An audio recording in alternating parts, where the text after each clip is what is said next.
In 1904, Japan's first female journalist invented a budgeting system that people still buy unchanged in bookstores today. No app, no algorithm, just paper, a pen, and 4 questions. It's called Kakeibo. And if you've ever opened your banking app at 11 p.m. and felt that quiet dread of a number smaller than you expected, this video was made for you.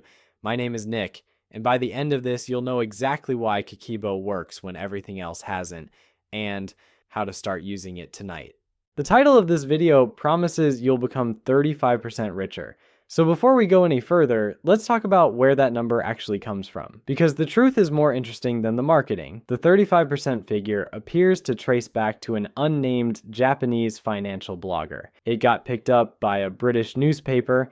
From there, it landed on the cover of a best-selling book, and then spread through hundreds of articles as if it were a research finding. It is not a research finding. No peer-reviewed study, no named survey, no rigorous data set. The language around it has always been up to and could, which is the polite version of we're not really sure. Here's what I'd push back on though. The fact that the specific number is marketing copy doesn't mean Kakeibo doesn't work. The behavioral science behind why it works is completely legitimate, and it doesn't need a made-up statistic to make the case.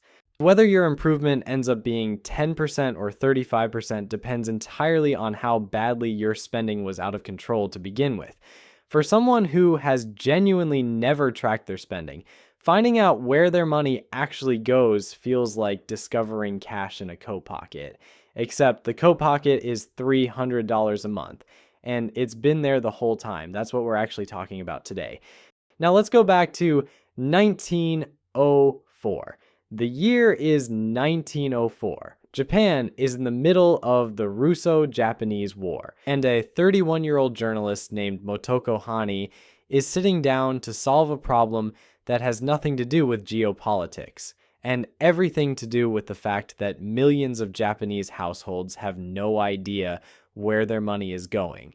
Motoko Hani was not a banker. She wasn't a financial advisor or an economist. She was a reporter, specifically Japan's first recognized female newspaper journalist in 1904, which was the professional equivalent of climbing Everest in dress shoes while everyone around you insisted mountains weren't for women. She'd gotten a job at a Tokyo newspaper in her mid-20s at a time when women weren't supposed to have jobs at all, let alone bylines. She was sharp, practical, and genuinely frustrated by something she kept observing. Japanese housewives, who were largely responsible for managing family finances, had no real system for doing it. Money came in. The money went out. Nobody could explain the gap, so she built a system.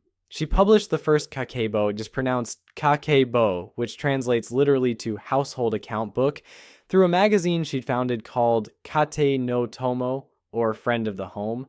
The idea was deliberately simple. Write everything down. Every purchase, every category. And at the end of every month, sit down and ask yourself 4 honest questions about what actually happened. No algorithm, no premium subscription, no insights dashboard. Just paper, pen, and the deeply inconvenient practice of paying attention. She also left behind a slogan that's been printed in every edition since: memory can be fuzzy, but the books are accurate. Sit with that for a second, because that sentence is going to come back at the end of this video. And it'll hit differently once you understand what the science says about why your memory of your own spending is almost certainly wrong. 122 years later, Kakeibo is still being published, still being sold, translated into dozens of languages, became a bestseller in Spain, and swept across Europe. Started showing up in English around 2017 when it was adapted for a Western audience. And here's the wildly ironic part. At the exact same moment that American budgeting apps were reaching peak popularity, 2 completely opposite approaches to the same problem, competing in the same market. And the pen and notebook system from 1904 is winning. Let's talk about why. You already know this intuitively. You've downloaded a budgeting app, used it for 2 weeks, felt vaguely good about yourself, and then quietly stopped opening it. Maybe it's still on your phone. Maybe buried in a folder called Finance that also contains a calculator you never use. Here's the number that puts that experience in context. The day 30 retention rate for personal finance apps is between 4 and 9%. And meaning within 1 month of downloading a budgeting app, somewhere between 91 and 96% of people have stopped using it. Over a full year, 84% of fintech app users abandoned the platform entirely. That's not a you problem. That's an industry-wide failure dressed up in a nice interface. Mint, once the most popular budgeting app in America, used by tens of millions of people, shut down in March 2024. Tens of millions of users tracking their spending for years, and in that same period, American credit card debt hit a record $1.27 trillion. Total household debt crossed $18.8 trillion, also a record. 65% of Americans are living paycheck to paycheck. 42% have no savings at all, so that went well. Truly an inspiring chapter in the history of human financial progress. Here's why the apps keep failing despite everyone trying them. Modern budgeting apps connect to your bank account and automatically categorize your spending for you, which sounds helpful.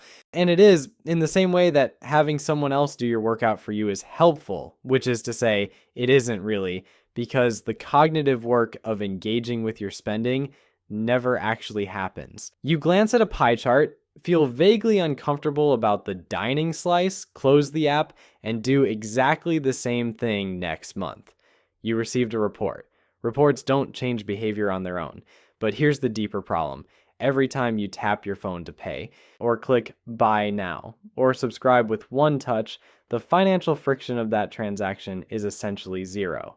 Dan Ariely, the behavioral economist, has documented something called the pain of paying, a mild psychological discomfort we feel every time money leaves our hands. Cash hurts the most, debit a little less. Credit cards are nearly painless, and contactless digital payments have gotten so frictionless that the pain has been reduced to roughly nothing, which is fantastic for the companies selling you things, and genuinely catastrophic for your savings account. What Kakeibo does, this is the whole game, is deliberately reintroduce that friction. When you have to pick up a pen and physically write down that you spent $6.50 on a coffee you didn't need this morning, your brain engages in a way it simply does not when a server logs the transaction silently in the background. You're not just recording a purchase, you're processing it. And that processing is where behavior actually changes. Here's where it gets genuinely interesting. What looks like a quaint analog habit is backed by several independent lines of behavioral science that all point in the same direction, none of which were designed to study budgeting, but all of which explain exactly why writing things down by hand is more powerful than tracking them digitally. You already know the first one from experience. Things you write down, you remember. Things you type, you forget. There's now brain scan data explaining why. A 2024 study using high-density EEG found that handwriting produced dramatically more complex neural connectivity than typing, particularly in the memory-forming regions of the brain. An older landmark study found that students who took notes by hand consistently outperformed laptop typists on conceptual tests even when the laptop users weren't distracted. The mechanism, typing, is fast enough that your brain can transcribe passively without really engaging. Handwriting is slow enough that your brain has to summarize, process, and think about what it's recording. Now apply that to money. When a budgeting app auto-categorizes a $47 Target run as shopping, your brain does nothing with that information. When you manually write, spent $47 at Target on things I didn't plan to buy, and then assign it a category, that purchase becomes psychologically real in a way it never was before. It has a weight. The act of writing it created that weight. There's a name for this in psychology, the generation effect. Information you create yourself is remembered substantially better than information you passively receive. A meta-analysis across 86 studies found nearly half a standard deviation improvement just from generating information rather than reading it. That's not a small effect, and it means that every time you manually record a purchase in your Kakeibo, you're making that spending more real to yourself, which makes you measurably more likely to think twice before repeating it. Then there's the goal writing research. Dr. Gail Matthews at Dominican University tracked 267 participants with different goal setting approaches. The people who wrote their goals down completed them at a rate above 70%. The people who only thought about their goals No writing, no accountability, achieved them just 35% of the time, double the achievement rate from writing things down. Kakeibo requires you to write a specific monthly savings goal at the beginning of every month. That single act, which takes about 30 seconds, meaningfully increases the probability that you'll actually hit it. Not because of magic, because of how goal encoding works in the brain. Put all of this together. A manual process that forces financial engagement, a written goal that doubles achievement probability, a handwriting mechanism that activates deeper cognitive processing, and a monthly reflection structure that builds awareness over time. That's why a paper notebook is outperforming apps that sync automatically with your bank account. It's not nostalgic, it's neurological. Okay, here's the actual system. And I want to be specific here because most explanations of Kakeibo get either vague or weirdly spiritual, and neither helps you. Kakeibo has 2 phases each month, a setup at the beginning and a reflection at the end. In between, you track spending daily, that's it. At the start of each month, you do 4 things. First, write down your total monthly income after taxes. Second, subtract all your fixed expenses, rent, utilities, subscriptions, insurance, debt payments. Whatever's left is your discretionary money. Third, and this is the philosophical core of the whole system, you set your savings goal first and subtract it immediately, not I'll save whatever's left over. You decide how much you're saving, treat it like a bill that must be paid, and remove it before you decide how to spend anything else. What remains after savings is your actual spending budget. Divide by 4, that's your weekly allowance. The 4 spending categories are where the real thinking happens. Every purchase goes into one of 4 buckets: needs, survival level spending, groceries, transportation, medicine, utilities, the things life doesn't function without, wants, optional spending, restaurants, new clothes, entertainment, hobbies, things that make life enjoyable but that you could technically survive without. This is also the category that will make you uncomfortable because a lot of things you've been mentally filing as needs belong here. That daily coffee, want the streaming service you watch twice a month, want the gym membership you've been meaning to use. Bold of you to call that a need. Culture and education, this is Kakeibo's most interesting and most misunderstood category, and it's the one that separates it from every other budgeting system.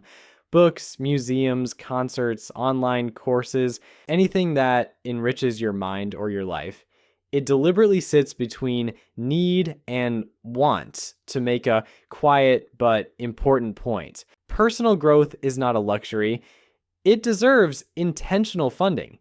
Most Western budgeting systems would lump this into entertainment or miscellaneous and quietly suggest you cut it first. Kakeibo gives it its own protected category. That's a philosophy, not just an organizational choice. Unexpected or extra, car repairs, medical bills, the birthday gift you forgot about, the parking ticket you absolutely did not deserve. Every day takes about 3 minutes. You write down each purchase, amount, description, category. At the end of each week, you tally spending by category and check it against your weekly budget. No app does this for you. The friction is the feature. At the end of the month, you answer 4 questions. How much money do I have? How much did I want to save? How much did I actually spend? And then the 4th question, which is where the entire psychology of this system lives. How can I improve? Notice what that question doesn't say. It doesn't say, where did I fail? It doesn't say, what did I do wrong? It asks how to improve. A forward-facing, growth-oriented prompt. That distinction matters more than it sounds. Self-critical reflection tends to produce avoidance. People stop tracking because tracking makes them feel bad about themselves. Forward-looking reflection produces engagement. You're not punishing yourself for last month. You're designing a slightly better version of next month. Hani understood this more than a century before behavioral economists put a formal name on it. Here's something else Kakeibo asks you to do before any non-essential purchase. A short set of questions. Can I live without this? Can I actually afford it? Will I use it? How did I find it? Was I browsing or did something market it at me? And most importantly, what's my emotional state right now? Am I buying this because I want it or because I had a bad day and my credit card is the most available coping mechanism I own, if you're not sure after all of that, leave it. Come back tomorrow. If you still want it tomorrow and you can afford it, buy it. This is called the 24-hour rule. It sounds small. It will save you a genuinely embarrassing amount of money. Here's something the Western personal finance industry doesn't want you to figure out. Every mainstream budgeting system is built on the same basic premise: restrict yourself. Budget harder, cut more, deny yourself longer. It frames your spending as a problem to be controlled, and you as someone who can't be trusted with your own money.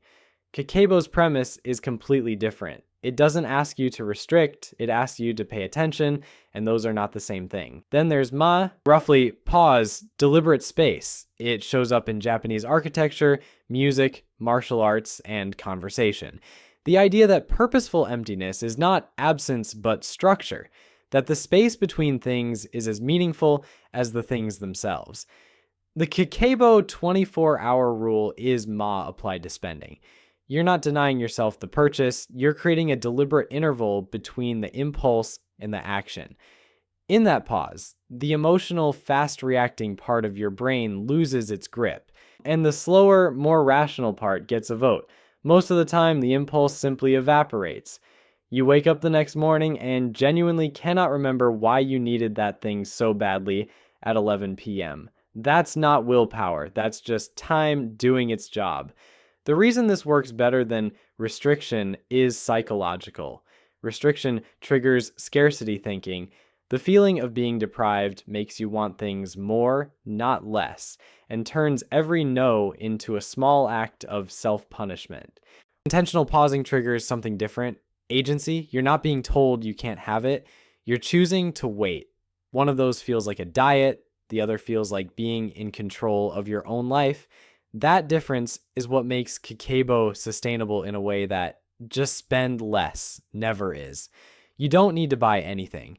Any notebook works. A lined exercise book from a dollar store is fine. If you want the version with the categories pre-printed and the monthly spreads already laid out, Fumiko Chiba's edition is about $18 on Amazon. Either way, here's the exact sequence. Step 1, write down your take-home income for this month. One number. Step 2, list every fixed expense, rent, subscriptions, insurance, loan payments, add them up and subtract from income. Step 3, write a savings goal. Be honest, but push yourself. If you've never saved before, 5% is a real start. If you're already saving something, aim for 10. Write the number, subtract it. What's left is your actual spending budget. Step 4, divide by 4. That's your weekly number. Write it at the top of each week's page. Now track. At the end of every day, 3 minutes, seriously, write down what you spent, what it was, and which category it belongs to. That categorization step is the hardest part of the whole system. On deciding whether something is a need or a want will make you slightly uncomfortable every time you do it. That discomfort is intentional. The moment you have to think about which category something belongs to, you are already being more financially conscious than the vast majority of people walking around with a budgeting app they stopped opening in week 2. At the end of each week, tally by category. At the end of the month, answer the 4 questions. And here's the thing most people don't expect. The category that surprises you will not be the one you thought it would be. People consistently overestimate spending on the obvious stuff, the restaurants, shopping, the things they're already vaguely guilty about.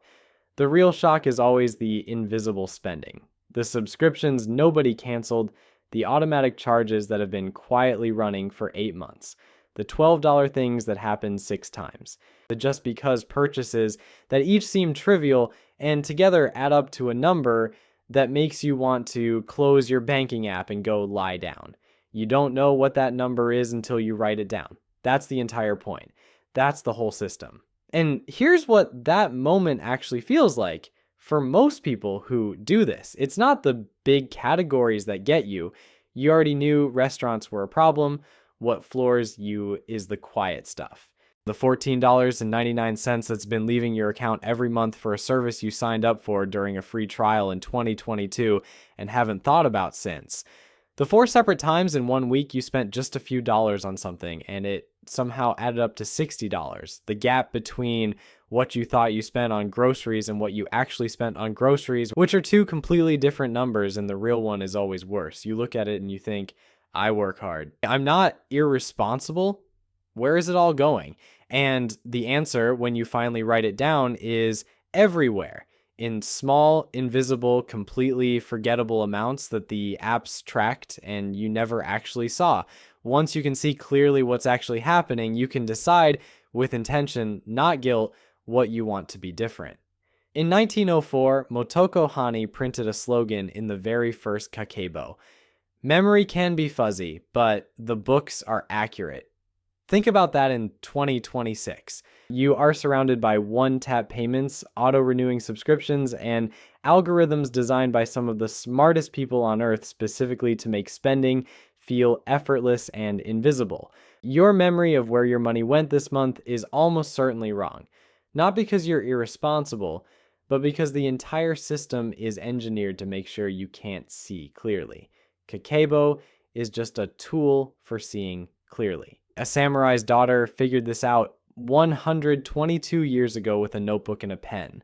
The fintech industry spent billions of dollars building a shinier version of the same promise, and a paper journal from 1904 is still beating it on the metrics that actually matter: awareness, behavior change, and savings that actually accumulate. You don't need a linen notebook and a calligraphy pen. You need a few minutes a day, a savings goal you actually write down, and the habit of asking yourself once a month how you can improve. That's the whole thing. If this video made something click, subscribe, and hit the like button, it tells the algorithm this is worth spreading. And if you want to see what happens when you take those savings and actually put them to work, the video on compound interest is right here. I'll see you there.